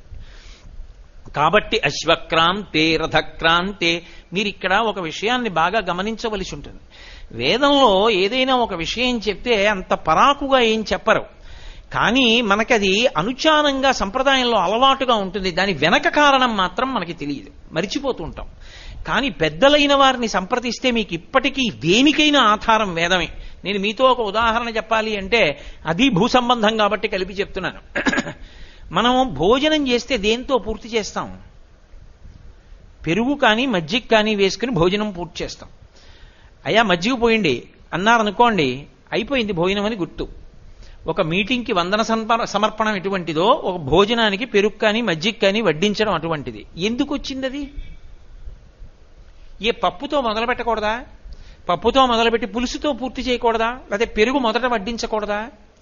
అలా వడ్డించరు. ఒకవేళ నేను ముందు పెరుగు తింటాను ఆఖరణ పప్పు తింటాను అన్నారనుకోండి, ఏమిట్రా అది? అలా తినకూడదు, ముందు పప్పు తిని ఆఖరణ పెరుగు తిందు కానీ అలా తినకూడదు అంటారు. ఎందుకు తినకూడదు అని అడిగారనుకోండి, దానికి ఒక ప్రత్యేకమైనటువంటి కారణం ఏమిటి అన్నది ఋషి సమాధిలో విన్నాడు. ఎందుకు తింటారు అలా అంటే, ఒకానొకప్పుడు వృత్రాసుర సంహార కాలమనందు బ్రహ్మహత్యా దోషం చేత ఇంద్రుని యొక్క ఇంద్రియ శక్తులన్నీ కూడా భూమిలోకి వెళ్ళిపోయాయి. ఈ భూమి పుచ్చేసుకున్న ఇంద్రియ శక్తిని, అది ఇంద్రుడి యొక్క శక్తి, ఏం చేయాలి అంటే దాన్ని లతలుగా వృక్షములుగా విడిచిపెట్టింది పైకి. అంత శక్తి తాను ఉంచుకోలేక లతలుగా వృక్షములుగా పెరిగితే వాటిని క్షీరధారలు ఒలికేటటువంటి జంతువులు తినడం మొదలుపెట్టాయి. ఆవులు, గేదెలు, మేకలు, గొర్రెలు ఇలాంటివన్నీ తిన్నాయి. ఇంద్రుడు ప్రజాపతిని అడిగాడు, అది నా శక్తి. ఒకప్పుడు దేవతల కోసం వృత్రాసుర సంహారం చేసినప్పుడు నా శక్తి అంతా కూడా ఇంద్రియ శక్తి భూమిలోకి వెళ్ళిపోయింది. అది బ్రహ్మహత్య కాబట్టి. వెళ్ళిపోయిన దాన్ని భూమి లతలుగా వృక్షములుగా విడిచిపెట్టింది. దాన్ని పశువులు తింటున్నాయి. నా శక్తి నాకు కావాలిగా, మరి ఇప్పుడు దేవలోకాన్ని, లోకాల్ని రక్షించాలంటే అందుకని నా శక్తి నాకు ఇప్పించమని అడిగాడు. ప్రజాపతి అన్నాడు, హోమమునందు పాలు హోమం చేయండి అన్నాడు. హవిస్సుగా మళ్ళీ ఇంద్రుడికి ఎడతాయి. ఇంద్రాయ స్వాహ అని చేయండి అన్నాడు. చేశారు. ఇంద్రుడు అన్నాడు, నాకు శక్తిగా పరిణమించట్లేదు, బరువుగా ఉంది పాలన్నీ తాగితే, ఇంకొక మాట ఏర్పాటు చేయి అన్నాడు. అంటే ఆయన అన్నాడు, అయితే నేను ఇంకొక పని చేస్తానని తోడు పెట్టువారు అని ఒక వర్గాన్ని నిర్ణయం చేశాడు. అప్పటి వరకు పెరుగు లేదు లోకంలో. ప్రజాపతి పాలని పెరుగుగా మార్చుట అంటే దానికి మళ్ళీ ఒక నియమం చేశాడు. నేను చెప్తున్నది వేదంలో చేసమండి, ఏదో నా సొంత కథ పెట్టకథ చెప్తున్నాను అనుకోకండి మీరు. నేను వేదంలో ఉన్న విషయం చెప్తున్నాను. పాలని పెరుగుగా ఎలా మార్చవచ్చు ఆయన కొన్ని విధానాలు చెప్పాడు. సోమలతని పాలలో కానీ వేస్తే, అది తోడుకుంటే, ఆ పెరుగు అగ్నిహోత్రంలో హవిస్సుగా ఇస్తే సోముడు ప్రీతి పొంది ఇంద్రియ శక్తిని పొందుతాడు. ఒకవేళ పాలు తీసుకొచ్చి తోడు పెట్టేటప్పుడు స్థూలబదరి అంటే లావుగా ఉండేటటువంటి రేగుపండు, పెద్ద రేగుపండు తీసుకెళ్లి పాలలో వేసి తోడు పెట్టి హోమం చేస్తే రాక్షసులు ఇంద్రియ శక్తిని పొందుతారు. ఒకవేళ అందులోకి తండులములు అంటే ఔషధులు, మనం వ్రతం అవి చేసేటప్పుడు బియ్యం పోస్తామే, ఆ తండుల రాసి కొద్దిగా తీసుకుని పాలలో వేస్తే పాలు తోడుకుంటే, వాటితో హోమం చేస్తే విశ్వే దేవతలు ప్రీతి చెందుతారు. పాలలోకి పుల్లటి మజ్జిగ కొద్దిగా వేసి తోడు పెట్టి తింటే మనుష్యులు బలవంతులవుతారు. పాలలోకి పెరుగు వేసి తోడు పెట్టి తోడుకున్న పెరుగు హోమంలో వాడితే ఇంద్రుడికి శక్తి కలుగుతుంది. ఇంద్రుడికి శక్తి కలిగితే మనందరికీ శక్తి కలుగుతుంది. వేదంలో ఇంద్రుడు వేరు, అందరూ రక్షింపబడతారు. అందుకే హనుమ ప్రయాణం ప్రారంభిస్తూ కూడా ఇంద్రుడికి నమస్కారం చేస్తారు. ఆ ఇంద్రుడి యొక్క బలం పెరగాలి అంటే పెరుగుతో హోమం చేయండి అన్నాడు. ఇప్పుడు పెరుగుతో చేశారు. నాకిప్పుడు ఇంద్రియ బలం కలిగింది, పెరుగుతోనే చెయ్యండి అన్నాడు. అందుకని ఏం చేస్తారంటే హోమం అంతా పూర్తి చేసేటప్పుడు ఇంద్రుడి పేరు చెప్పి పెరుగుతో పూర్తి చేసే అలవాటు వచ్చింది. అందుకే సౌభాగ్య వస్తువుల్లో కూడా ఆవు పాలు పెరుగుగా మారితే అది ఇస్తే దానివల్ల సౌభాగ్య వస్తువు అని భాస్కరరాయల వారు నిర్ణయించడానికి కారణం ఇక్కడే ఉంది. అందుకు పెరుగు స్థానం వచ్చింది. అందుకని భోజనం ఏమిటి? యజ్ఞం. అది నిశ్శబ్దంగా తింటాం. నిశ్శబ్దంగా తింటున్నప్పుడు లోపల ఉన్నటువంటి అగ్నిహోత్రం ఒకటి ఉంది. అహం వైశ్వానరో భూత్వా ప్రాణినాం దేహమాశ్రిత ప్రాణాపాన సమాయుక్తం పచాన్యన్నం చతుర్విధం. ఇక్కడే ఉన్నాడు. ఒకవేళ ఉపనయనం అవలేదు, బెంగేం లేదు, ఈ ఒక్క శ్లోకం చదువుకుని మౌనంగా భగవన్నామం చెప్తూ భోజనం చేశావు. ఇప్పుడు ఆ భోజనం చేస్తే అది యజ్ఞం అయింది. యజ్ఞం దేంతో పూర్తి చెయ్యాలని చెప్పాడు ప్రజాపతి? పెరుగుతో చేస్తే ఇంద్రుడికి శక్తి పెరుగుతుంది. ఇంద్రుడికి శక్తి పెరిగితే నీకు ఇంద్రియ శక్తి పెరుగుతుంది. ఇంద్రియ శక్తి పెరిగితే 10 మందికి ఉపయోగపడతావు, నిన్ను నువ్వు ఉద్ధరించుకుంటావు. అందుకని పెరుగుతో భోజనం పూర్తి చేయడం యజ్ఞం కాబట్టి. అంతే తప్ప పెరుగుతో మొదలెట్టి పప్పుతో పూర్తి చేయరు. పప్పుతో మొదలెట్టి పెరుగుతో పూర్తి చేస్తారు. ఇప్పుడు ఎక్కడదది? భూమికి సంబంధించిందే. భూమి నుండి మళ్ళీ భూమిలో పడిపోయిన ఇంద్రుడి ఇంద్రియ శక్తిని ఇంద్రుడికి చేర్చడానికి మార్గాన్ని సువ్యవస్థితం చేసింది ఆ ప్రజాపతి యొక్క శక్తి. అదే అమ్మవారు. ఈ కదలికలన్నిటినీ కలిపి ఈ సమాహార స్వరూపాన్ని అమ్మవారు అని పిలుస్తారు, పరదేవత అని. కాబట్టి అశ్వక్రాంతే రథక్రాంతే విష్ణుక్రాంతే వసుంధరా. ఇంత ఐశ్వర్యము ఈ భూమిలో ఎలా ఉంది అంటే విష్ణుక్రాంతే, ఇది విష్ణువు చేత ఆక్రమింపబడింది. ఎప్పుడు అంటే వామనమూర్తి రూపంలో వచ్చి బలిచక్రవర్తి దగ్గర 3 అడుగులు దానం అడిగినప్పుడు ఇంతంతైవటుడింతయైవర్యుతానింతయ్య భోవీధిపై అంతై తోయిత మండలగ్రమణ కల్లంతై ప్రభారాశిపై అంతై చంద్రునకంతయై ధ్రువునిపై అంతై మహర్వాటిపై అంతై సత్య పదోన్నతుండగుచు బ్రహ్మాండాంత సంవర్ధియై పెరిగిపోయాడు కదా మహానుభావుడు. అప్పుడు ఈ భూమిని అంతటినీ తన పాదం పెట్టి కొలిచాడు. ఈ భూమి విష్ణువు యొక్క పాదము చేత ఆక్రమింపబడింది కాబట్టి భూమికి ఐశ్వర్యం వచ్చింది. ఇంత శక్తిని నిలబెట్టుకుందంటే విష్ణువారాధన చేత భూమి యొక్క శక్తి పెరుగుతూ ఉంటుంది. అందుకే ఎక్కడైనా ఎప్పుడైనా ఏదైనా విష్ణు సంబంధమైంది కానీ ధర్మ సంబంధమైంది కానీ పూర్తి చేశారనుకోండి, అందరూ కలిసి సభలో ఏమని చెప్పి పూర్తి చేస్తారంటే బలం విష్ణోహ ప్రవర్ధతాం అని గట్టిగా అంటారు. విష్ణువు యొక్క బలము పెరుగుగాక అని అందరూ కలిపి చెప్పి పూర్తి చేస్తారు. రామాయణం పట్టాభిషేకం చెప్పేస్తే బలం విష్ణోహ ప్రవర్ధతాం అని పూర్తి చేస్తారు. విష్ణువు బలం పెరిగితే భూమి యందు ఐశ్వర్యం పెరుగుతుంది. భూమి యందు ఐశ్వర్యం పెరిగితే మనందరం సంతోషంగా ఉంటాం. కాబట్టి ఆమె వసుంధర. ఆ శక్తి ఉన్నదే భూదేవతకు, ఆ శక్తి ఏది ఉన్నదో అదే పరదేవత. కాబట్టి అటువంటి తల్లి, అటువంటి ఐశ్వర్య ప్రదాత, అలా మనని నిలబెట్టగలిగిన అమ్మ, మనని చివరికి తన కడుపులోకే చేర్చుకోగలిగినటువంటి తల్లి, ఆమె యొక్క భాగ్యమునకు కారణము అశ్వక్రాంతే రథక్రాంతే విష్ణుక్రాంతే వసుంధర. అటువంటి తల్లి నేనేం చేస్తుంటాను అంటే ప్రతిరోజు నీకు నమస్కరిస్తాను. రక్షస్వమాం పదే పదే. అందుకని ఈ శ్లోకాన్ని మంత్రరూపంగా ఉన్నదాన్ని శ్లోక రూపంగా అమ్మవారిని ఉద్దేశించి ఒకసారి చెప్పుకుంటాడు. అమ్మా, అటువంటి తల్లివి నువ్వు. ఆ తల్లి నీకు నేను నమస్కరిస్తున్నాను. నువ్వేం చేస్తావు? రక్షస్వమాం, నన్ను పదే పదే మళ్ళీ మళ్ళీ మళ్ళీ మళ్ళీ. ఎందుకని?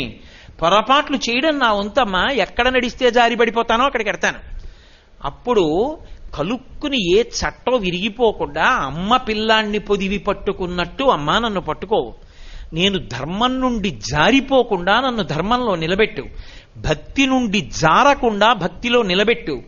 నీ మీద ఉండి, నీ మీద పెరిగి, నీ మీదే నివసించి, నీలోనే తిరిగి, నీలోనే కలిసిపోతాను. కాబట్టి అదంతా నువ్వు సంతోషించేటట్టుగా బతకాలి తప్ప నీకు బరువయ్యేటట్టుగా బ్రతకకుండా అమ్మా నన్ను అనుగ్రహించు. ఇది అడగడం కోసమని ప్రతిరోజు ఈ మంత్రాన్ని శ్లోక రూపంలో భూదేవి ముందు విజ్ఞాపన చేస్తారు. ఇది విజ్ఞాపన చేయడంలో ఇప్పుడు మాంసనేత్రమునకు మాత్రమే ద్యోతకమయ్యేది కనపడుతోందా? భగవత్ప్రోక్తమైనటువంటి విషయం ఋషిముఖం గుండా వచ్చి మీకు ఐశ్వర్య ప్రదానం చెయ్యగలిగినటువంటి భూశక్తి ప్రవర్ధకమైనటువంటి విషయం మీకు ద్యోతకమవుతోందా? ఇది ఋషిప్రోక్తమైన విషయాన్ని ఆధారం చేసుకుని పరదేవత యొక్క ఆరాధన చేయుట అన్న మాటకు అర్థం. కాబట్టి అలా భూదేవతని ప్రార్థన చేస్తాం. ఈ భూదేవతని ప్రార్థన చేసి ఊరుకోం. ఆవిడ పట్ల ఎన్నో అపచారాలు చేశాం. ఈ అపచారములు క్షమించి ఆవిడ మనని అనుగ్రహించాలి అని మృత్తికా స్నాన మంత్రములు ఉంటాయి. స్నానం చేసేటప్పుడు కొద్దిగా మట్టి తీసి తల మీద వేసుకోవడం కానీ ఒంటి మీద వేసుకోవడం కానీ. అంటే పూర్వం ఇలా స్నానాల గదులుంటాయి, గదుల్లో గొట్టాలుంటాయి, గొట్టాల్లో నీళ్లు వస్తాయని ఊహించని కాలం కాదు. మజ్జనం తలముంచుతారని. అందుకని ఏటి ఒడ్డున, నది ఒడ్డున, నూతిగట్టున స్నానం చేస్తారు అని ఊహ చేసి చెప్పినటువంటి విశేషాలు. వాటికి దూరం అయిపోవడమే కలిపురుషుని యొక్క ప్రభావం. రక్షణ హేతువులు పోతూ ఉండడం. అందుకని భూదేవత దగ్గరికి వెళ్ళి భూమితో ఒక మాట అంటారు. అమ్మా, నువ్వు నన్ను ప్రధానంగా మన్నించవలసినటువంటి విషయం ఏమిటో తెలుసా? నేను పదునైనటువంటి సాధనాలతో నిన్ను తవ్వుతూ ఉంటాను, ఖననం చేస్తూ ఉంటాను. ఆ తవ్వుతున్నప్పుడు నీకు ఎంత బాధ కలుగుతుందో, ఎంత నీకు ఇబ్బంది కలుగుతూ ఉంటుందో. మృత్తికే హననే పాపం యన్మయా దుష్కృతం కృతం.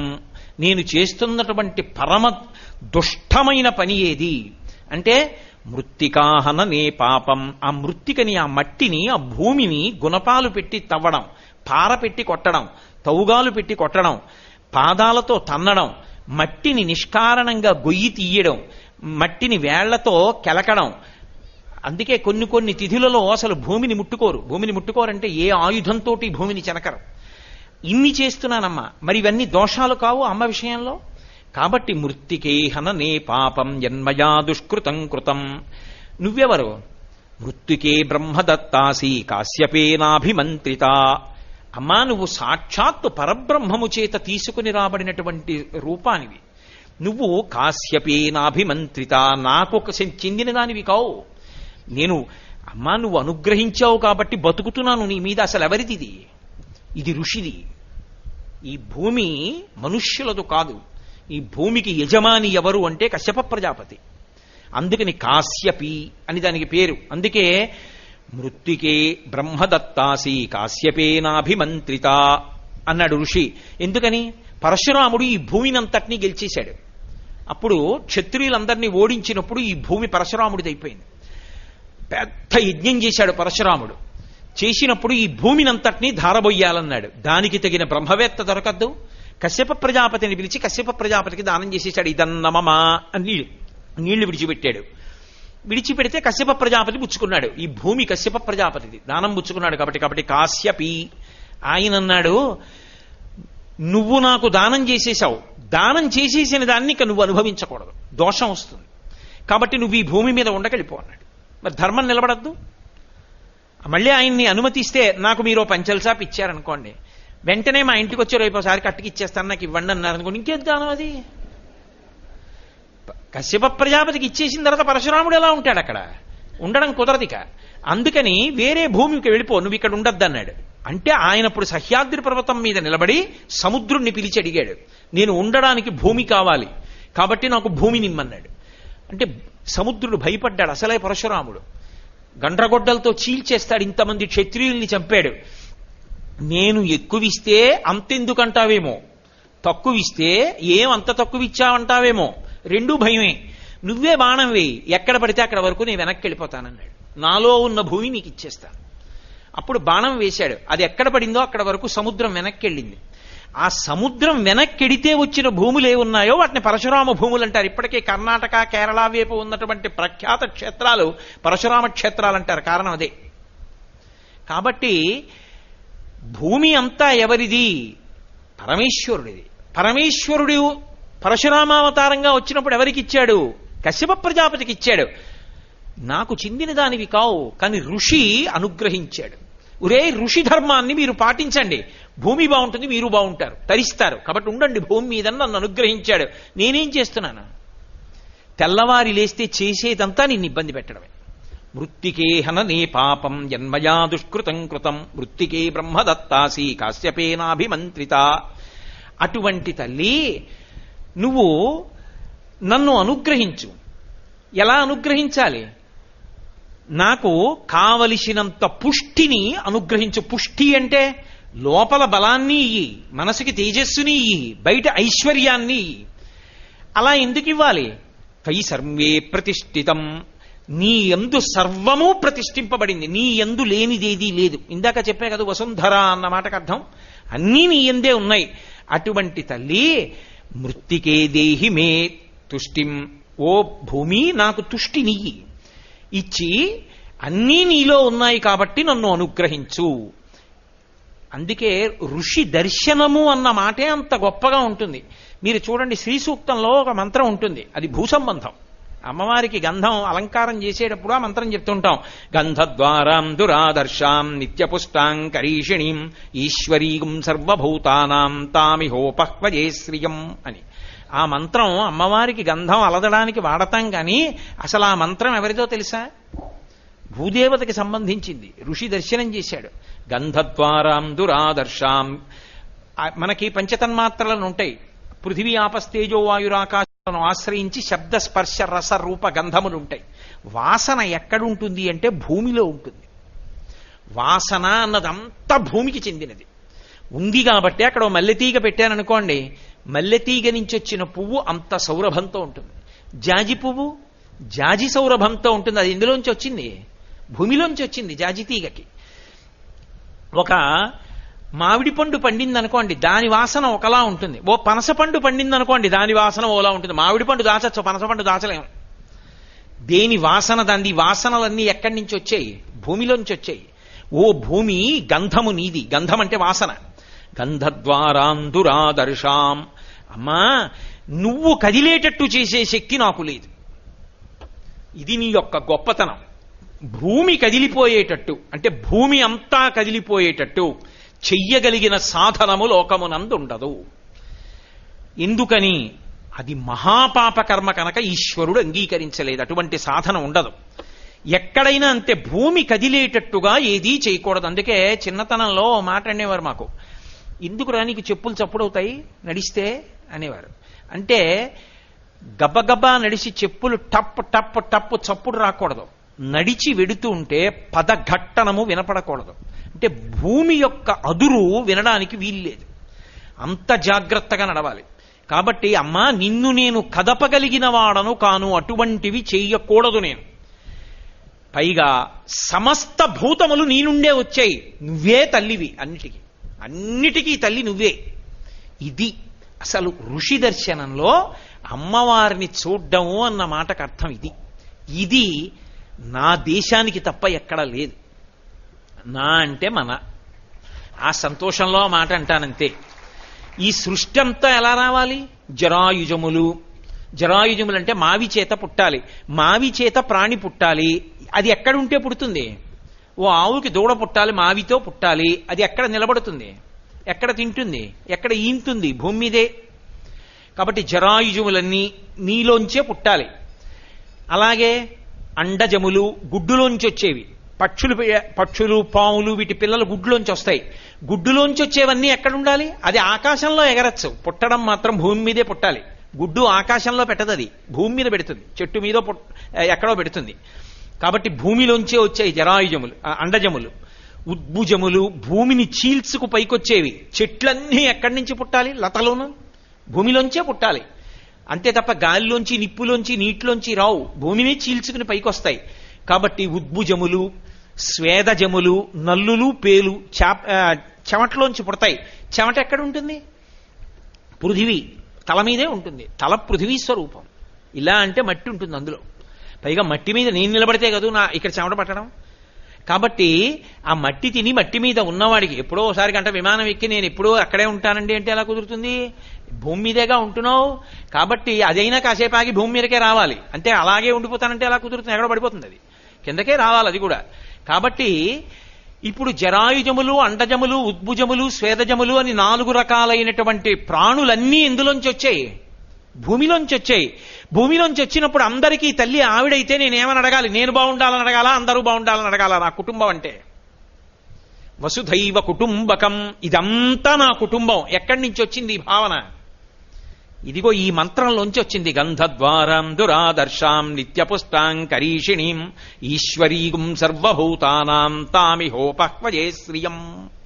అమ్మా, అందరం నీ బిడ్డలమమ్మా, అందరం నీ బిడ్డలం. కాబట్టి ఏమంటాం? శం ద్విపదే, శం చతుష్పదే. ఇప్పుడు రేపు పొద్దున్న నుంచి శారదా నవరాత్రులు పూజలు చేస్తాం 5వ తారీఖు నుంచి. చేస్తే నేను ఒక్కడే బాగుండాలంటావా? అవశ్యాని శరీరాని, అందరి డబ్బు నాకే రాని అంటానా? అనను. అందరూ బాగుండాలి. శం ద్విపదే, 2 కాళ్ళున్న వాళ్ళందరూ బాగుండాలి. అంటే మనుష్య కోటి అంతా. శం చతుష్పదే, 4 కాళ్ళున్న ప్రాణులన్నీ బాగుండాలి. ఆవులు, గేదెలు, గొర్రెలు, మేకలు, దూడలు ఎందుకు బాగుండాలి? వాటిని నేను కోసుకు తినడం కోసమని కాదు. అవి నేను ఒక అమ్మ కడుపునే పుట్టాం. ఎవరా అమ్మ? ఈవిడే. అందుకని అవన్నీ నా అన్నదమ్ములు, నా అక్క చెల్లెళ్ళు, అన్నీ మా కుటుంబం. అందులో మళ్ళీ నా దేశం, మా ఊరు కూడా ఉండదు. శం ద్విపదే. ఈ భూమండలం మీద 2 కాళ్ల వాళ్ళు ఎంతమంది ఉన్నారో వాళ్ళందరూ సుఖంగా ఉండాలమ్మా. భూమి అంతా తల్లి అయితే అందరూ మన అన్నదమ్ములు కారండి. అంతే తప్ప ఎవరో కొంతమందే మా అన్నదమ్ములన్న మాట ఈ విశ్వాసమునందు లేకపోవడానికి కారణము ఋషి యొక్క దర్శనము. అందుకు రుణపడ్డాం మనం ఋషికి. కాబట్టి అమ్మా, గంధద్వారాంధురాదరుషాం నిత్యపుష్టాం కరీషిణీం ఈశ్వరీగుం సర్వభూతానాం తామిహోపహ్వయే శ్రియం. శ్రియం సమస్త ఐశ్వర్యము దేని ఎందున్నది? నీ ఎందే ఉన్నది. నువ్వు ఇవ్వలేనిది, నేను పొందలేనిది లేదు నీ యందు. అంత శక్తి నీ యందున్నది. ఇక్కడ మీరు ఒక మాట అడుగుతారన్న నాకు తెలుసు. ఏమండి, అలాగైతే ఆరోగ్యం ఇస్తుందా? సంతానం ఇస్తుందా భూమి? సంతానం ఇస్తుంది భూమి అంటే సంతానం లేని వాళ్ళు కొంతమంది ఎందుకుంటారు? ఉండకూడదుగా. మరి అలా ఎందుకు ఇచ్చింది? ఆ మంత్రం ఎలా వచ్చింది? దాని అర్థం శ్రియం, అన్నీ ఆవిడలోంచి వస్తాయి అంటే నువ్వు వేదాన్ని నమ్మి అన్వయం చేసుకోవడంలో ఉంటుంది. అందుకే ఆవిడ ఏమిచ్చిందంటే, ఒకవేళ ఎక్కడైనా ఎప్పుడైనా ఏ కారణం చేతనైనా అమ్మ అవ్వాలి అన్న కోరికలో ఎక్కడైనా కొద్దిగా సమస్య ఏర్పడితే గత జన్మలలో చేసుకున్న పాపమేదో బాధ పెడుతోందని గుర్తు కదూ, అది పోవడానికి భూమియే ఒక అద్భుతమైనటువంటి విషయాన్ని సృష్టించింది అని చెప్పింది వేదం. ఏమిటది? సహస్రపరమాదేవి శతమూలా శతాంకురా సర్వగం హరతు మే దూర్వాదు స్వప్ననాశిని. విఘ్నేశ్వరుడికి గరికతో పూజ అంటారు. ఎందుకని? దూర్వా అన్న మాటకు అర్థం ఏమిటంటే సమస్త పాపములను ముట్టుకున్న మాత్రము చేత నశింపచేయగలిగినది. అది ఎలా ఉంటుంది? అది గరిక. గరిక అంటే భూమి ఇలా పైకి లేస్తే గరికనరావు, భూమి మీద పాకాలి. అది ఎలా పాకాలి? మళ్ళీ గరిక అంటే ఏమంటే మా పెరట్లో ఇలా లేచింది, అది గరికేనా అండి అని అడగకూడదని స్పష్టంగా చెప్పాడు ఋషి. కాండాత్ కాండాత్ పరోహంతి పరుషపరి అన్నాడు. కాండాత్ కాండాత్ పరోహంతి అంటే అది పాకుతున్నప్పుడు మొదట ఓ చిన్న పిలక పుడుతుంది, భూమికి అడ్డంగా వెడుతుంది. అక్కడ వేళ్లు పెట్టి మళ్ళీ భూమిలో పెడుతుంది, మళ్ళీ కొంచెం ముందుకెడుతుంది. అక్కడ మళ్ళీ వేళ్లు పెడుతుంది, మళ్ళీ కొంచెం ముందుకెడుతుంది, మళ్ళీ వేళ్లు పెడుతుంది, మళ్ళీ కొంచెం ముందుకెడుతుంది, మళ్ళీ వేళ్లు పెడుతుంది. కాండాత్ కాండాత్ పరోహంతి అలా వెడుతూ ఇక్కడ తాతగారు ఇక్కడ ముందు పెళ్ళయింది, నన్నే తీసుకోండి ఉదాహరణకి మీకు అర్థం అవడానికి చెప్తాను. నాకు పెళ్ళయింది, నేను మా ఆవిడే. అక్కడ ఏమైంది? మొట్టమొదట వేళ్లు ఉంచుకున్నటువంటి గరికె మొక్క, గరికె. కొంచెం ముందుకెళ్ళాను, నాకో కొడుకు, వాడికి పెళ్లి చేశాను, వాడికో కొడుకు. అక్కడ వాడు వేళ్లు ఉంచుకున్నాడు, వాడు తండ్రి, నేను తాత. వాడు తండ్రి, వాడికో కొడుకు, ఆ కొడుక్కి పెళ్ళయింది, వాడికో కొడుకు పుట్టాడు, నా కొడుకు తాత, నేను ముత్తాత, వాడు తండ్రి. ఇప్పుడు ఏమవుతోంది వంశం? ఒకడు కొడుకు, తర్వాత తండ్రి, తర్వాత వాడు తాత. ఇది ఎక్కడికక్కడ వేళ్లు పెట్టుకుని ఎడుతున్న గరికె. ఇదే ఈశ్వర శక్తి. ఇది అలా నువ్వు పొందడానికి సుఖం అడ్డొచ్చింది ఏదుందో ఆ పాపం పోగొట్టడానికి అది భూమి మీదకి వచ్చింది. దాన్ని ముట్టుకో, దాన్ని తల మీద పెట్టుకో, మృత్తికతో కలిపి ఈ మంత్రం చెప్పి స్నానం చేయి. అది ఎంత పని చేస్తుంది? కేవలం సంతాన విషయంలో కాదు, దుస్వప్ననాశిని. నమ్మకం ఉండి చేయి, దుస్వప్న దోషం పోతుంది దాన్ని వెళ్ళి ముట్టుకుంటే. నేను అప్పుడప్పుడు ఎప్పుడన్నా పీడకలు వస్తే ఒకసారి పొద్దున్న నడవడానికి వెళ్ళినప్పుడు కాసేపు అది ఎక్కడుందో చూసుకుని ఒకసారి ముట్టుకుంటూ ఉంటాను. కాబట్టి సహస్రపరమాదేవి శతమూలా శతాంకురా సర్వగం హరతు మే దూర్వాదు స్వప్ననాశిని కాండాత్ కాండాత్ పరోహంతి పరుష పరి అని అది సహస్రేణ శతేనచ. ఇప్పుడు అది అలా పాక్కుంటూ వెళ్ళింది. ఇక్కడ మొదలెట్టి ఆ గరిక అక్కడ వరకు ఉంది. ఇప్పుడు అది ఎన్నిసార్లు వేళ్లు ఉంచుకుంది? అనంతం. ఆశీర్వచనం చేశారనుకోండి, ఆచంద్రతారార్కం వంశాభివృద్ధిరస్తు. 3 తరాలు 4 తరాలు 5 తరాలు 6 తరాలు గుర్తుంటుంది. మనం మచిలీపట్నం వెడితే ఉపన్యాసాలకు ఎవరో ఒక ఆయన నన్ను ఆయనతో తీసుకెడుతూ వరుసగా టకటకటకటకటక వాళ్ళ తండ్రి గారు, తాతగారు, ముత్తాతగారు, ఆ పైన 6 పేర్లు చెప్పారు. నేను తెల్లబోయిన, అయ్యో ఇదేమిటండి ఈ రోజుల్లో ముగ్గురినే చెప్పట్లేదు, ఎవరో మీరు ఇంతమందిని చెప్పారన్నాను. అయ్యయ్యో వాళ్ళని తలుచుకోపోతే ఎలాగండి, వాళ్ళందరూ కట్టిన ఇల్లు అన్నాడు ఆయన. పైగా ఓ ఇల్లు చూపించి. నేను ఆయనకు నమస్కారం రా బాబు, మనసులో ఇంత గౌరవం ఈ రోజుల్లో ఉన్నవాడు మహానుభావుడు, నిజంగా ఈయనకి నమస్కారం చేయవలసిందే మనసులో అనుకున్నాను. కాబట్టి అలా ఊంచుకుంటూ వెళ్ళిపోయింది గరిక. ఎంత దూరం వెళ్ళిపోయింది ఏమో, ఎన్ని తరాలు. ఇది ఎక్కడ ప్రారంభం? ఋషి దగ్గర మొదలు చెప్తావు అంతే, చివర ఉండకూడదు. అందుకే ఏ ఋషి సంతానంలో నువ్వు వచ్చావు అక్కడ ప్రారంభం చేస్తారంతే. ఆత్రేయస అర్చనానస సావాస్వాత్రయ ఋషయ్య ప్రవరాన్విత ఆత్రేయస గోత్ర ఆపస్తంభ సూత్ర కృష్ణ యజుశాఖాధ్యాయీ కోటేశ్వర శర్మ అహంభోభివాదయే అంతే. అక్కడ మొదలైంది, అంతం ఉండదు. ఆచంద్రతారార్కం, చంద్రుడు తారకలు ఉన్నంతకాలం నా వంశం అలా ఉంటుంది అని. ఇది భూమి యొక్క గొప్పతనం. అందుకని వసుంధర. ఎవరిచ్చారు ఇవన్నీ? అమ్మవారే. వేదంలో ఇంకో చమత్కారం ఉంది. అసలు ఒక్కొక్క కాలమునందు ఒక్క విశేషానుగ్రహాన్ని ఇవ్వడానికి ఒక్కొక్క చెట్టుగా ప్రకాశిస్తుంది ఆవిడ. ఈ శారదా నవరాత్రుల్లో శమీ వృక్షంగా ప్రకాశిస్తుంది. వెంకటేశ్వర స్వామి వారికి కూడా కులదైవం. అందుకే శమీవృక్షం నీడలో కూర్చుని ఏమైనా చదువుకుంటే చాలు, అమ్మవారి పాదాల దగ్గర కూర్చున్నట్టే అని చెప్తారు పెద్దలు. శమీవృక్షంగా అమ్మవారు వచ్చింది, పార్వతీదేవి వచ్చింది, బిల్వవృక్షంగా లక్ష్మీదేవి వచ్చింది, తులసి చెట్టుగా సాక్షాత్తుగా లక్ష్మీనారాయణులే ఆవిర్భవించారు, రావి చెట్టుగా బ్రహ్మ విష్ణు మహేశ్వరులు వచ్చారు, అంకోల వృక్షంగా పరబ్రహ్మతత్వం వచ్చింది. అందుకే ఒక్కొక్క చెట్టుకి ఒక్కొక్క గొప్పతనం.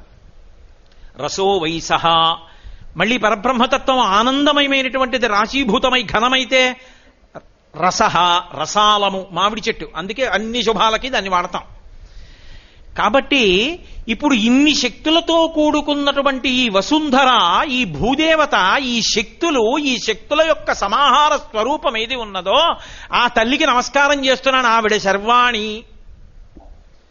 పైకి నువ్వు భూమి దున్నితే ఆవిడలో మళ్లీ మళ్లీ పండించగలిగిన శక్తి నుండి అన్నం ఎందుకంత ఉండాలి, దగ్గర నుంచి ఉంది. ఒకప్పుడు సృష్టి చేస్తే ప్రజాపతి దగ్గర నుంచి వెళ్ళిపోయారు అందరూ, మాకు అన్నం లేదని.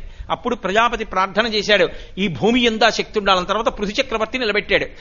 అందుకే ఓషధీ తత్వంతో ఎన్ని మాటలు దున్ని ఎన్ని మాటలు వేయండి మళ్ళీ పండుతూ ఉంటుంది.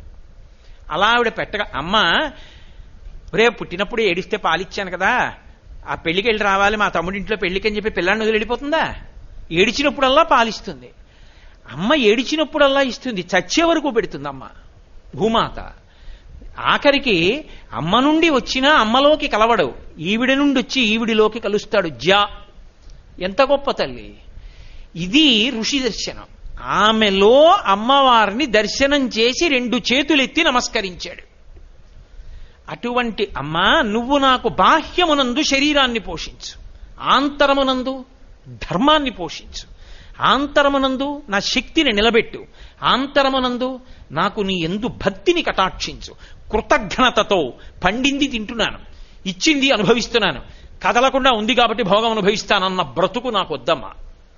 ఇది ఎవరి అనుగ్రహమో ఆవిడికి నమస్కరించి నేను బతికేటట్టుగా కృతజ్ఞతతో కూడిన జీవితాన్ని, కృతజ్ఞత లేకపోతే అంతకన్నా భయంకరమైన జీవితం ఇంకోటి లేదు.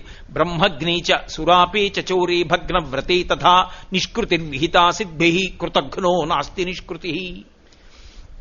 అంతకన్నా కృతజ్ఞత జీవితంలో ఇంకోటి లేదు. ఆ కృతజ్ఞతని మించిన పాపం ఇంకోటి లేదు, దానికి నిష్కృతి కూడా లేదు. అందుకే ఇన్ని ఇస్తున్నది అని ఆ శక్తి ఎక్కడుందో, ఆ శక్తిని ఎలా నిలబెట్టచ్చో, నిలబెట్టడానికి సాధనాలు ఎలా ఇచ్చిందో, ఆ సాధనాలు ఎలా వాడుకోమందో కూడా ఋషి పరమేశ్వరుని యొక్క మాటగా విని మళ్ళీ మనందరికీ కూడా మంత్రాన్ని ఇచ్చాడు. ఎందుకని? ఇలా మీ జీవితాల్ని మలుచుకోండి, ఇలా భూమిలో ఉన్నటువంటి అనుగ్రహాన్ని వాడుకోండి, మీరు తరించండి, అమ్మకి బరువు కాకండి, భగవంతునికి చేరువకండి అని చెప్పడం కోసం అది ఉపాసనగా మారింది. ఇది ఇలా ఉపాసనగా మారడము అన్న మాటకు అర్థమైంది. నేను ఇందాక మీతో ఓ మాట అన్నాను, శారీరకమైన మానసికమైన 2 రకాలుగాను ఆవిడ అనుగ్రహించగలిగినటువంటి శక్తులను ఋషి దర్శనం చేశాడని. ఇదే శర్వాణి అన్న నామానికి పక్కనే అమ్మవారికి భవాని అని ఒక నామం ఉంటుంది. అదొక పరమాద్భుతమైనటువంటి నామం. అసలు ఆ భవాని అన్న పేరుతో ఆవిడ ఎలా ఉంటుంది, ఎంత గొప్పగా మనని తిప్పుతుంది, ఎలా అనుగ్రహిస్తుంది, ఋషి దాన్ని ఎలా దర్శనం చేశాడు, మనని ఎలా దర్శనం చేయమన్నాడు, ఎలా భక్తితో బ్రతకమన్నాడు, ఎలా వాడుకోమన్నాడు అన్న విషయం ఆ భవానీ అన్న నామం పేరుగా కాదు. ఏదో కోటేశ్వరరావు అన్నాకు లౌకిక నామం పెట్టినట్టు ఆవిడికి భవానీ లేదు. అలా అయితే శర్వాణి చాలదా? ఉందిగా ఓ పేరు. మరి ఏంటి భవానీ, శర్వాణి, శాంకరి, శ్రీకరి, ఇన్ని పేర్లు ఎందుకు ఆవిడికి? అంటే పేరు వెనక గుణం ఉన్నది. ఆ గుణమును నువ్వు స్మరిస్తే భక్తి వస్తుంది, భక్తి వస్తే తరించడానికి అవకాశం వస్తుంది. ఏమిటి ఆ అమ్మవారికి ఎందుకు మళ్ళీ క్షితిస్వరూపుడైనటువంటి పరమశివుని యొక్క శక్తి స్వరూపంగా శర్వాణే కాకుండా ఆవిడ భవానిగా ఎలా మారింది? ఎందుకు భవానీ అవుతుంది? శర్వాణి భవానీ ఎలా అవుతుంది? అయితే మనం తరించడానికి భక్తి అన్న మాట అందులోంచి ఎలా ఉత్పన్నం అవుతుంది? ఈ విషయాన్ని రేపు సాయంకాలం 6:30 మనం తిరిగి కలుసుకున్నప్పుడు విజ్ఞాపన చేస్తాను. ఎందుకంటే నాకు శరీరం చాలా బడలిపోయింది ఇవాళ. అందుకని రేపు సాయంకాలం 6:30 కలుసుకున్నప్పుడు తప్పకుండా చెప్తాను. ఎందుకంటే ఇప్పుడు మొదలుపెట్టిన అయ్యే విషయం కాదు అది. అందుకని మళ్ళీ రేపు సాయంకాలం 6:30 కలుసుకుందాం. 2వ తారీఖు కదా ఇవాళ, 3 ఇంకేముంది 4వ తారీఖు ఒక్క రోజు మనందరికీ బ్రహ్మాండమైనటువంటి ఉత్సవం ప్రారంభమైపోతుంది. కాబట్టి శారదా నవరాత్రుల గురించి కూడా రేపు ఉపన్యాసం తర్వాత మళ్ళీ మీకు కొంత పరిచయ వాక్యాలు పలుకుతాను. ఇవాల్టికి మీరు చాలా బడలిపోయారు ఆలయ శుద్ధి కార్యక్రమంలో పాల్గొని. కాబట్టి చక్కగా ఇంటికి వెళ్ళి పలహారం తిని హాయిగా బజ్జుని రేపు లేచి 6:30కి రండి.